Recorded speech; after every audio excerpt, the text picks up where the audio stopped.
Hi friends, అందరికీ welcome to my channel smiling Keerthi. ఈరోజైతే నేను పప్పుచారు అండి, ములక్కాడలతో పప్పుచారు అయితే చేశాను. టేస్ట్ అయితే వేరే లెవెల్ ఉంటుందండి.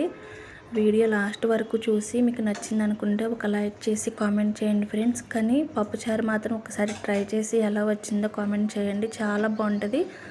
కావాల్సిన పదార్థాలు అయితే పప్పు అండి, నేను ఒక గ్లాస్ పప్పు తీసుకున్నాను, చింతపండు ఒక నిమ్మకాయ సైజ్ అంతా, కారము, పసుపు, టమాటాలు, పచ్చిమిర్చి, ములక్కాడలండి. ఈ పప్పుచారుకి మెయిన్ ఇంగ్రీడియంట్ ఏంటంటే ములక్కాడలండి. ములక్కాడలతో పప్పుచారు చాలా టేస్టీగా ఉంటుంది. వేడికాలం వచ్చేసింది కదా, ఇంకా చారులు ఎక్కువ తినండి, ఫ్రైలు మానేసి.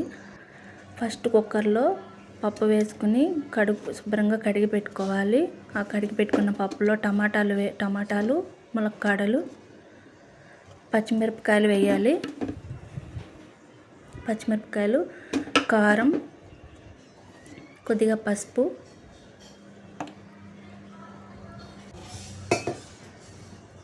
వేసి ఒక గ్లాస్ వాటర్ అయితే పోసుకున్నాను. ఇంకా స్టవ్ ఆన్ చేసి పొయ్యి మీద అయితే పెట్టుకున్నాను. నేనైతే ఒక 6 విజిల్స్ అయితే వచ్చే వరకు ఉంచుకున్నానండి పప్పుని. ఇప్పుడైతే పప్పు చూడండి మెత్తగా ఉడికిపోయింది. ఇప్పుడు ములక్కాడలు తీసుకుని సపరేట్ చేసుకోవాలి, అంటే వేరే గిన్నెలో పెట్టుకోవాలి. అట్లానే పప్పు రుబ్బితే ములక్కాడలు విరిగిపోతాయి కదా. పప్పు అయితే చక్కగా ఉడికిపోయింది. ఆ పప్పులో ఉప్పు వేస్తున్నానండి, గల్లుప్పు అయితే వేసి పప్పు అయితే రుబ్బుకుంటున్నాను పప్పు గుత్తితో. ఇప్పుడైతే తాలింపు పెట్టుకుందామండి. ఈ పప్పులో మెయిన్ ఏంటంటే తాలింపు. ఫస్ట్ ఒక గిన్నె పెట్టుకుని హీట్ అయిన తర్వాత ఆయిల్ వేసుకుంటున్నాను.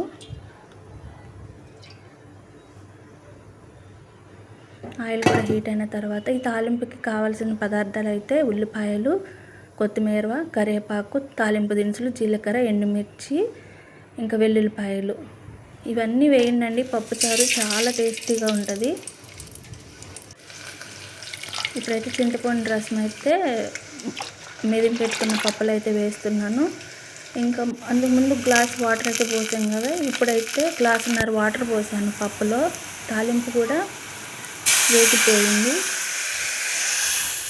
ఇప్పుడైతే ఆ మెదిపి పెట్టుకున్న పప్పుని తాలింపులో అయితే వేసేసాను. చూడండి ఎంత కలర్ఫుల్గా ఉందో, చాలా బాగుంటుందండి. ఒకసారి తప్పకుండా ట్రై చేయండి. ఇట్లా ములక్కాడలు వేసి పప్పుచారు అందరికీ తెలిసే ఉంటుంది.